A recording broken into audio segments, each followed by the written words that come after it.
સર્વ શ્રીમદ ભગવદ્ ગીતા પ્રેમી ભાઈ બહેનોને મારા જય યોગેશ્વર.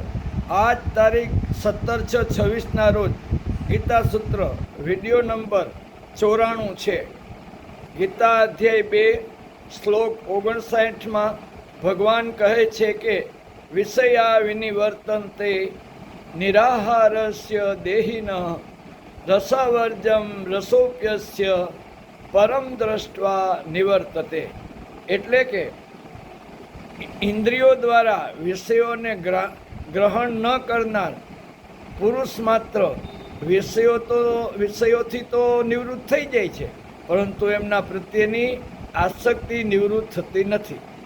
જ્યારે આ સ્થિતપ્રજ્ઞ પુરુષની આસક્તિ તો પરમાત્મામાં લાગેલી હોવાથી, પરમાત્માનો સાક્ષાત્કાર કર્યો હોવાથી નિવૃત્ત થઈ જાય છે. અર્થાત પરમાત્માનો સાક્ષાત્કાર થવાને લીધે એના સંસાર પ્રત્યેની આસક્તિ લેશ માત્ર રહેતી નથી. કર્મયોગ, જ્ઞાનયોગ તથા ભક્તિયોગ આ ત્રણેય સાધનોથી નાશવાન રસની નિવૃત્તિ થઈ જાય છે. જેમ જેમ કર્મયોગમાં સેવાનો રસ, જ્ઞાનયોગમાં તત્વજ્ઞાનના અનુભવોનો રસ અને ભક્તિયોગમાં ભગવત પ્રેમનો રસ આપમેળે ઘૂંટાવા લાગે છે, તેમ તેમ બાળપણમાં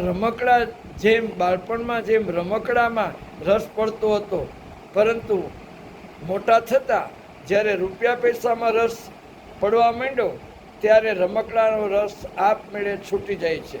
એ જ રીતે સાધનામાં રસ પડતો હોવાથી ભોગોનો રસ આપમેળે છૂટી જાય છે. દાખલા તરીકે આપણે આંગળીથી શરીરનો કોઈ ભાગને ખંજવાળીએ છીએ તો ખુજલી મટ્યા પછી આંગળીમાં કોઈ ફેરફાર થતો નથી, તેમાં કોઈ વિકૃતિ આવતી નથી. એ જ રીતે ઇન્દ્રિયોમાંથી વિષયોનું સેવન કરવા છતાં તત્વજ્ઞ જ્ઞાનેન્દ્રિય દ્વારા સ્થિત પ્રજ્ઞનો બનેલો છે, તેના ચિત્તમાં કોઈ વિકાર થતો નથી. વધુ કાલે જય યોગેશ્વર.